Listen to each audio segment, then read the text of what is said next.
आयोग तयारी युट्युब च्यानलमा साथीहरूलाई हार्दिक स्वागत छ। 2077 पुस 15 गते बुधबार प्रकाशित गोरखापत्र दैनिकमा प्रकाशित भएका महत्त्वपूर्ण वस्तुगत प्रश्नोत्तरहरू लिएर म उपस्थित भएको छु। सुरु गरौँ पहिलो प्रश्नबाट। पहिलो प्रश्न रहेको छ, times person of the year 2020 घोषित हुन सफल व्यक्तित्व को हुनुहुन्छ?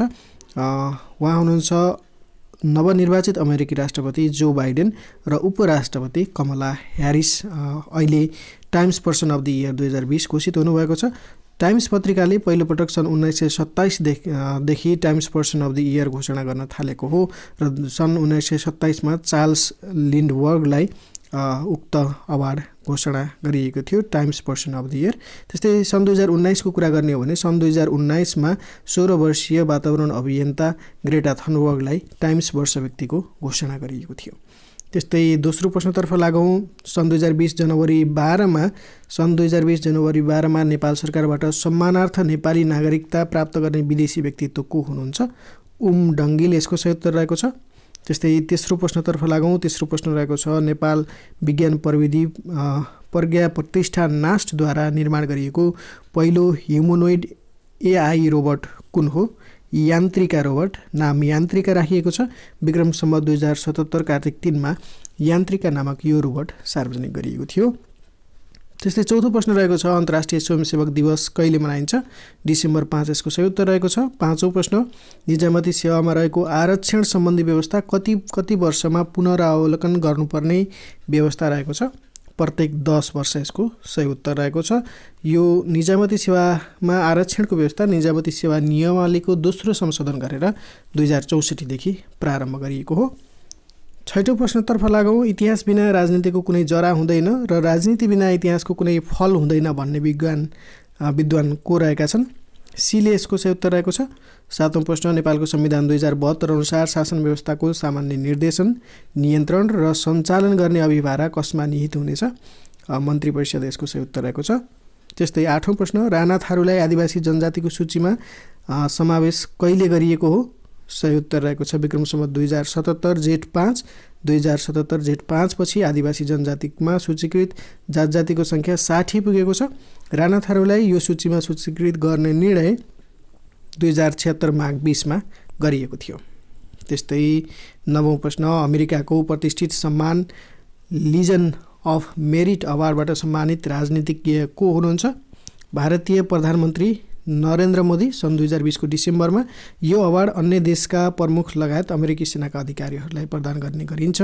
मोदीले भारतलाई अन्तर्राष्ट्रिय मञ्चमा पुर्याएको योगदान तथा भारत अमेरिकाको सम्बन्धलाई बलियो बनाउन खेलेको भूमिका निर्वाह गरेको भनी यो अवार्ड प्रदान गरिएको छ। त्यस्तै 10औं प्रश्नतर्फ लागौँ।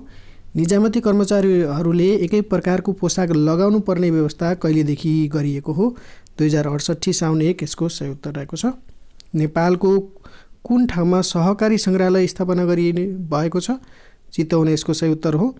त्यस्तै नेपालकै पहिलो सहकारी संस्था बखान बहुउद्देश्य सहकारी संस्थामा राष्ट्रिय सहकारी सङ्ग्रहालय स्थापनाको निर्माणको प्रक्रिया अघि बढाइएको छ।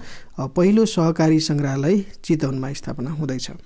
र 12औं प्रश्न, नेपाल विज्ञान प्रविधि प्रज्ञा प्रतिष्ठान नास्टको पहिलो शाखा कहाँ विस्तार गरिएको छ? महेन्द्रनगर यसको सही उत्तर रहेको छ। नास्टको 34 वर्षको इतिहासमा पहिलोपटक सुदूरपश्चिम प्रदेशमा शाखा कार्यालय खोलिएको हो। 13औं प्रश्न, विश्वको सबैभन्दा पुरानो टेनिस प्रतियोगिता कुन हो? विम्बल्डन टेनिस सन् 1877मा all England lawn tennis and croquet क्लबमा पहिलोपटक खेलिएको थियो। 14औं प्रश्न, काठमाडौँको चोभारमा निर्माण गर्न थालिएको सुक्खा बन्दरगाह र अन्तर्राष्ट्रिय प्रदर्शनी स्थल कुन अन्तर्राष्ट्रिय संस्थाले सहयोग गर्ने भएको छ? विश्व बैङ्कको सहयोगमा उक्त सुक्खा बन्दरगाह र अन्तर्राष्ट्रिय प्रदर्शनी स्थल निर्माण गरिँदैछ। 15औं प्रश्नतर्फ लागौँ। बहुमूल्य धातु रत्न पत्थर कटिङ तथा पोलिसिङका लागि कुन जिल्लामा रत्न पत्थर प्रशोधन वस्तु विकास केन्द्र स्थापना गरिएको छ? धादिङ, सुर्खेत र डोटीमा यस्ता धातु रत्न पत्थर कटिङ तथा पोलिसिङका लागि रत्न पत्थर प्रशोधन वस्तु केन्द्रको स्थापना गरिएको छ। 16औं प्रश्नतर्फ लागौँ। सर्वोच्च अदालतले प्रत्येक वर्ष आफ्नो वार्षिक प्रतिवेदन को समक्ष पेश गर्नुपर्ने व्यवस्था छ? राष्ट्रपति समक्ष आफ्नो वार्षिक प्रतिवेदन पेश गर्नुपर्ने व्यवस्था छ। त्यस्तै नयाँ राष्ट्रिय स्वास्थ्य नीति कहिले सार्वजनिक गरिएको हो?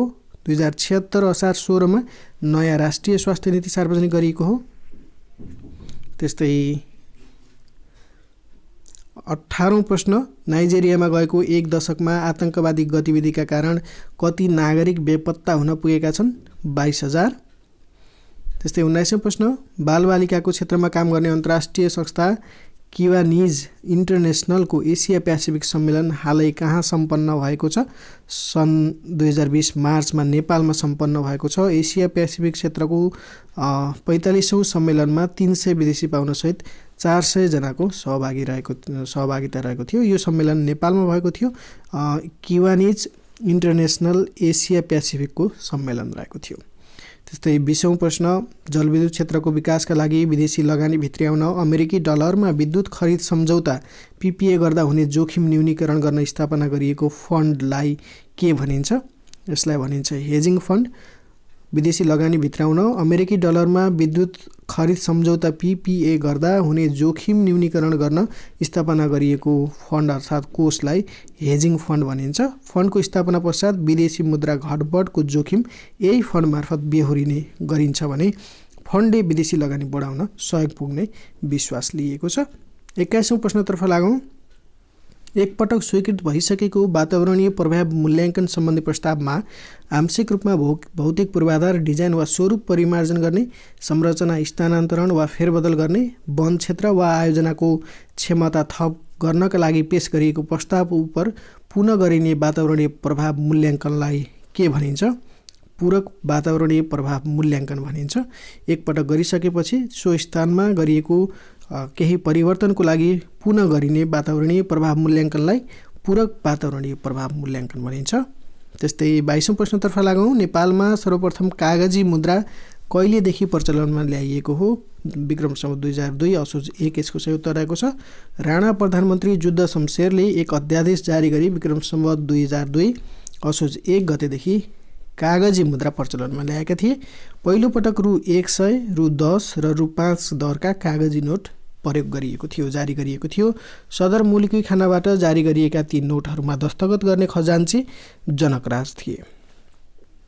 त्यस्तै 23औं प्रश्न, प्रतिष्ठित क्वालिटी म्यानेजमेन्ट सिस्टम QMS सँग सम्बन्धित ISO 9001-2015 प्राप्त गर्ने नेपाली एयरलाइन्स कुन हो? हिमालयन एयरलाइन्स यसको सही उत्तर रहेको छ। नेपाल चीन संयुक्त लगानीमा सञ्चालित हिमालयन एयरलाइन्सले सन् 2020 सेप्टेम्बरमा सो प्रमाणपत्र प्राप्त गरेको थियो। ISO 9001-2015 अन्तर्राष्ट्रिय मानकीकरण सङ्गठन ISO द्वारा विकास र प्रकाशित गरिएको एक विश्वव्यापी मान्यताप्राप्त गुणस्तरको स्तर रहेको छ। 24औं प्रश्नतर्फ लागौँ। 24औं प्रश्न रहेको छ, क्यानाडाको फ्रेजर इन्स्टिच्युट र समृद्धि फाउन्डेसनको सहकार्यमा सार्वजनिक सन् 2020 सेप्टेम्बर 10 मा सार्वजनिक गरिएको आर्थिक स्वतन्त्रता सम्बन्धी प्रतिवेदन 2020 मा नेपाल कतिऔं स्थानमा रहेको छ?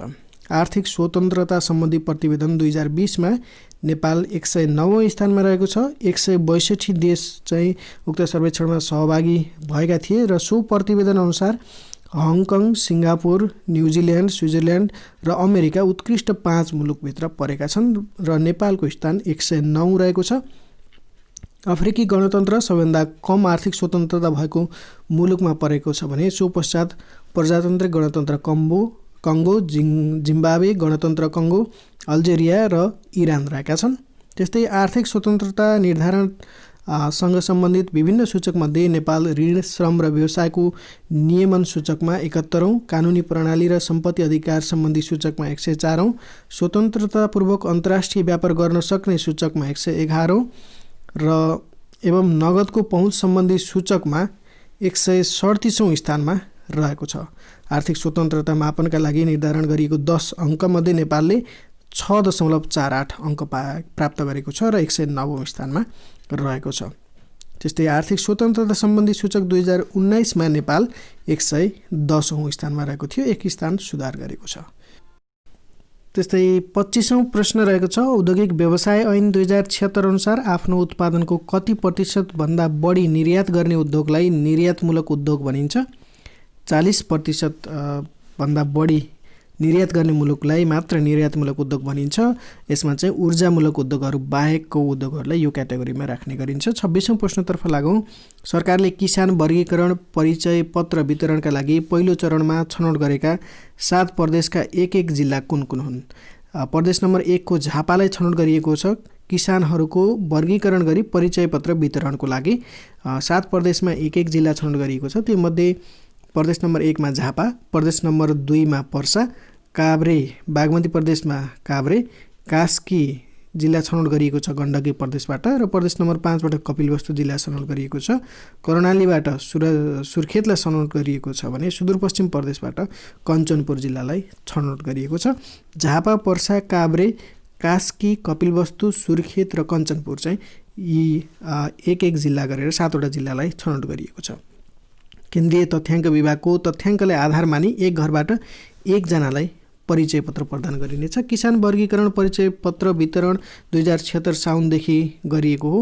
नेपालमा किसानको परिचय पत्र वितरणको सुरुवात भने आर्थिक वर्ष 71-72 देखि भएको थियो। 27औं प्रश्नतर्फ लागौँ। प्रशासकीय अदालत ऐन 2076 अनुसार सर्वोच्च अदालत वा प्रशासकीय अदालतमा परेको पुनरावेदनको टुङ्गो नलाग्दै पुनरावेदन दिने व्यक्ति सेवाबाट अवकाश भएमा वा निजको मृत्यु भएमा सो पुनरावेदन सम्बन्धमा के व्यवस्था रहेको छ? पुनरावेदन खारेज नहुने व्यवस्था रहेको छ र त्यसको अन्तिम किनारा लगाउनु पर्ने भन्ने व्यवस्था रहेको छ। 28औं प्रश्नतर्फ लागौँ। सर्वप्रथम एटीएम कार्डको सेवा सुरुवात गर्ने बैंक एभरेस्ट बैंक हो भने इन्टरनेट ब्याङ्किङको सुरुवात गर्ने बैंक कुन हो? कुमारी बैंक। क्रेडिट कार्ड सुरुवात गर्ने पहिलो बैंक हिमालय बैंक रहेको छ। 29औं प्रश्न। सार्वजनिक निकायले सेवाग्राहीलाई सूचना प्रदान गर्न अनिवार्य रूपमा सामाजिक सञ्जालको प्रयोग गर्नुपर्ने व्यवस्था कहिलेदेखि लागू भएको हो? 2075 साउन 28 यसको सही उत्तर रहेको छ। सार्वजनिक निकायले सेवाग्राहीलाई सूचना प्रदान गर्न अनिवार्य रूपमा सामाजिक सञ्जालको प्रयोग गर्नुपर्ने व्यवस्था 2075 साउन 28 देखि सुरु भएको हो। 30औं प्रश्न। बजेट तर्जुमाका लागि 7 वटै प्रदेशमा मन्त्रालयगत बजेट सूचना प्रणाली प्रयोगमा ल्याउने सम्बन्धमा मन्त्री परिषदले कहिले स्वीकृति गरेको थियो? 2076 वैशाख 5 यसको सही उत्तर रहेको छ। आर्थिक वर्ष 76-77 देखि यो सुरु भएको थियो। यी रहेका थिए आजको गोर्खापत्र दैनिकमा प्रकाशित भएका महत्त्वपूर्ण वस्तुगत प्रश्नोत्तरहरू। यस्तै प्रश्नोत्तरहरू नियमित पाउनको लागि आयोग तयारी युट्युब च्यानल हेर्दै गर्नुहोला। यो भिडियोबाट म बिदा हुन चाहन्छु। हवस् त, नमस्कार।